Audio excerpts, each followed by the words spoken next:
नमस्कार दोस्तों, आप देख रहे हैं प्राउड इंडियन यूट्यूब चैनल और आज हम बात करेंगे उस बयान की जिसने अंतर्राष्ट्रीय राजनीति में फिर से हलचल पैदा कर दी है।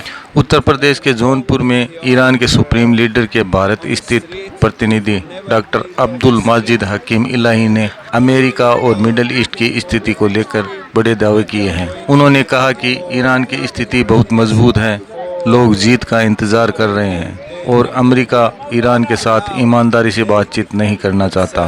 तो आखिर पूरा मामला क्या है, आइए विस्तार से समझते हैं। डॉक्टर अब्दुल माजिद हकीम इलाही का यह बयान सिर्फ एक सामान्य राजनीतिक प्रतिक्रिया नहीं माना जा रहा है, बल्कि इसे ईरान की रणनीतिक सोच और उसकी अंतर्राष्ट्रीय पोजीशनिंग के रूप में देखा जा रहा है।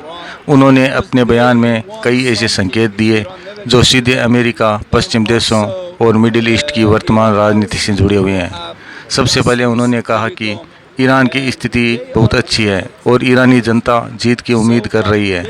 इस बयान का मतलब केवल सैन्य जीत नहीं माना जा रहा, बल्कि यह राजनीति और मानसिक मजबूती का संदेश भी हो सकता है। विशेषज्ञों के अनुसार ईरान लगातार दुनिया को यह दिखाने की कोशिश करता है कि भारी आर्थिक प्रतिबंधों, अंतर्राष्ट्रीय दबाव और सैन्य तनाव के बावजूद उसकी सरकार और जनता कमजोर नहीं हुई है। इस बयान उसी रणनीति का हिस्सा माना जा रहा है जहां जनता का मनोबल मजबूत दिखाना बेहद जरूरी होता है। डॉक्टर अब्दुल माजिद हकीम इलाही ने अपने बयान में कहा कि ईरान की स्थिति बहुत अच्छी है और ईरानी जनता जीत की उम्मीद कर रही है। उन्होंने दावा किया कि अब तक ईरान केवल अपनी रक्षा कर रहा था, लेकिन आने वाले समय में उसे बड़ी सफलता मिलेगी।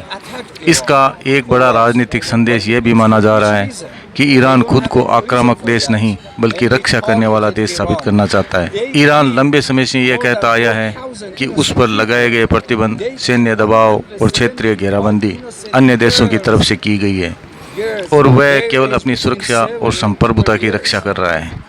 इसके साथ ही उन्होंने अमेरिका पर गंभीर आरोप लगाए। उनका कहना था कि अमेरिका बातचीत के नाम पर दबाव बनाना चाहता है।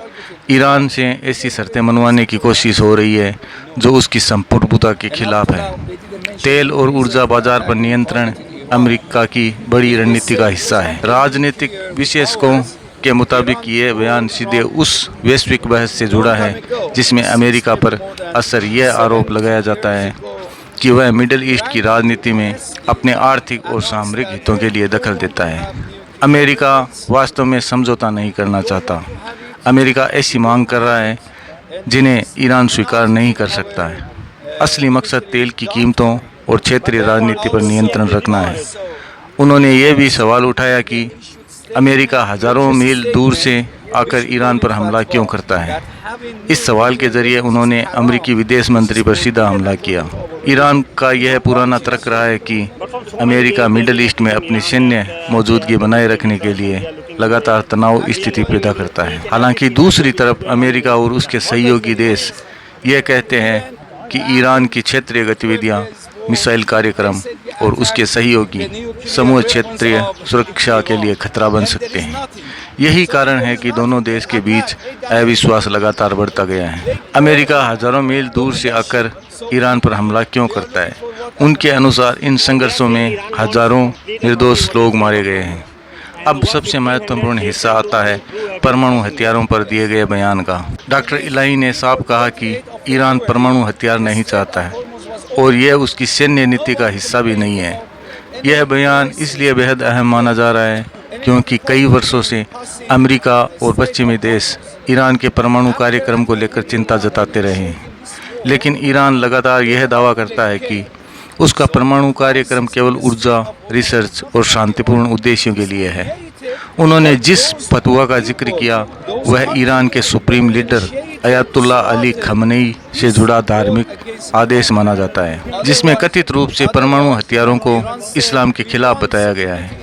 ईरान इस फतवे को अंतर्राष्ट्रीय मंचों पर अपने बचाव के रूप में पेश करता है ताकि यह संदेश दिया जा सके कि उसकी नीति परमाणु हथियार बनाने की नहीं है। हालांकि पश्चिमी देशों के कई विशेषज्ञ इस दावे पर सवाल भी उठाते रहे हैं और कहते हैं बयान पर्याप्त नहीं है, बल्कि पारदर्शिता और अंतर्राष्ट्रीय निरीक्षण भी जरूरी है। सबसे अहम बात जो उन्होंने कही वह परमाणु हथियारों को लेकर थी। उन्होंने स्पष्ट कहा कि ईरान परमाणु हथियार नहीं चाहता और यह उसकी सैन्य नीति का हिस्सा भी नहीं है।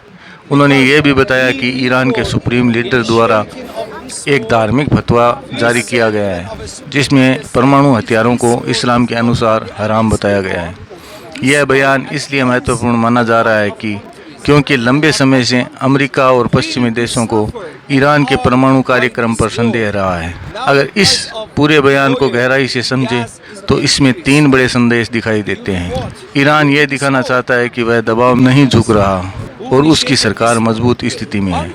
ईरान ये भी बताने की कोशिश कर रहा है कि वह अपनी शर्तों और अधिकारों के पीछे नहीं हटेगा।